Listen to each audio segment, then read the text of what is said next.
Well, hello, Ella. Thank you for joining us today. No problem.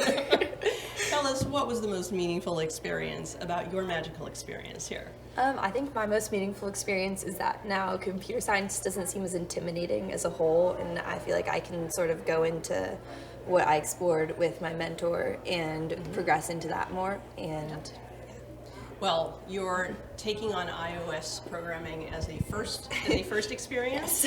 So that's probably the hardest thing. Everything's going to be easier after that. Yes. So you're going to take a computer science course next year, 1-year course. yeah, Yes, and then okay. there's multiple levels of it, so I'll probably go into the other levels if I like it. Very nice, very nice. And what are you thinking about future plans? Do you have any? Do you know? You don't have to. I'm not totally sure yet, but I'm pretty sure I want to do something with computer science when I'm older. Okay. Yeah.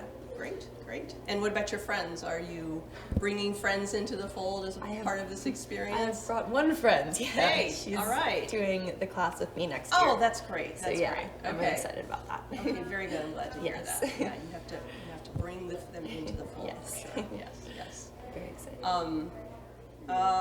Is there anything that you would like to say? In addition to what you've already said. I think magic is a really great program and that more people should do it. All right. Well, Yeah. maybe you'll be a mentor one day, and that will make Maybe. it possible for more people to have the benefit of the program. Yeah. Okay. Hopefully. All right. Well, congratulations. Thank you.